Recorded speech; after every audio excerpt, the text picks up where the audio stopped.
लगभग 1 साल तक किसी को कानो-कान खबर नहीं हुई कि जिस कमरे में वो रह रहे हैं, उसी के नीचे एक लाश दफन है। उन दोनों ने मिलकर हत्या की और फिर लाश को बेडरूम में ही गड्ढा खोदकर गाड़ दिया।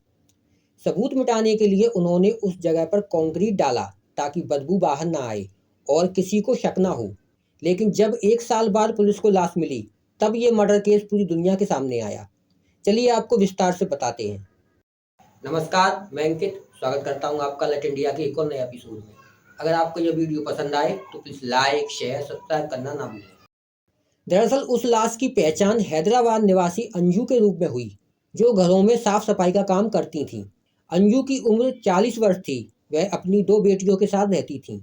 इस पूरे मामले की शुरुआत तब हुई जब 17 अक्टूबर 2025 को अंजू की बड़ी बेटी रोशनी ने पुलिस में अपनी मां की गुमशुदगी की रिपोर्ट दर्ज करवाई। रोशनी ने पुलिस को बताया कि उनकी मां 12 मई 2025 को काम पर जाने के लिए घर से निकली थीं, लेकिन वापस नहीं लौटी। शुरुआत में पुलिस ने इसे एक सामान्य गुमशुदगी का मामला मानकर जांच शुरू की, लेकिन लंबे समय तक कोई सुराग हाथ नहीं लगा। जब कोई पुख्ता सबूत हाथ नहीं लगा, तो पुलिस ने एक बार फिर घर के सदस्यों से पूछताछ शुरू की। पूछताछ के दौरान अंजू की 17 वर्षीय छोटी बेटी के बयानों में बार-बार अंतर दिखा। वह हर बार कहानी बदल रही थी, जिससे पुलिस का शक गहरा होने लगा। इसके बाद पुलिस ने अंजू की छोटी बेटी का CDR यानी कॉल डिटेल डेटा खंगाले। CDR की जांच से पुलिस को 22 वर्षीय ऑटो ड्राइवर मोंटी कुमार के बारे में पता चला, जो लड़की का प्रेमी था। अंजू को छोटी बेटी और मोंटी के बीच रिश्ते से आपत्ति थी और वह इन दोनों की शादी के खिलाफ थी, जिसके चलते अंजू ने 2024 में मोंटी के खिलाफ पुलिस में रिपोर्ट दर्ज करवाई थी। जिसके बाद पुलिस ने मोंटी को 50 दिन के लिए जेल भेज दिया था। लेकिन जेल से बाहर आने के बाद मोंटी और लड़की फिर से मिलने लगे थे।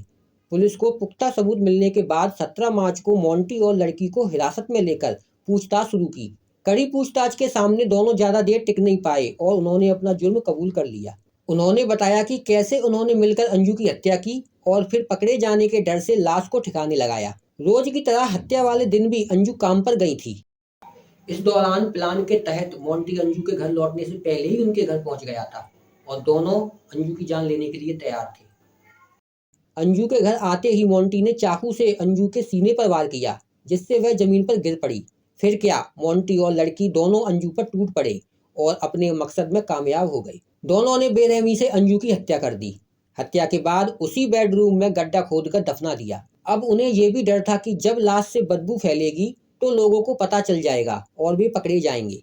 इसके लिए उन्होंने उस जगह पर कंक्रीट डालकर सील कर दिया, ताकि बदबू बाहर ना आए और किसी को शक ना हो। मोंटी और लड़की के कबूलनामे के बाद बुधवार को पुलिस की टीम फॉरेंसिक एक्सपर्ट के साथ उनके घर पहुंची। आरोपियों की निशानदेही पर बेडरूम के फर्श को खोदा गया, जहां से अंजू की सड़ी गली लाश बरामद हुई। फिलहाल पुलिस ने दोनों आरोपियों को गिरफ्तार कर जेल भेज दिया है। आप ऐसी वीडियो के बारे में क्या कहेंगे? हमें अपनी राय नीचे कमेंट बॉक्स में जरूर बताएं और आने वाली ऐसी सच्ची कहानी देखने के लिए इस चैनल को सब्सक्राइब करें, साथ ही बेल आइकन दबाना ना भूलें। मैं फिर मिलूंगा एक ऐसी सच्ची कहानी के साथ। तब तक सावधान रहें, स्वच्छ रहें। अलर्ट इंडिया, एक कदम सतर्कता की ओर।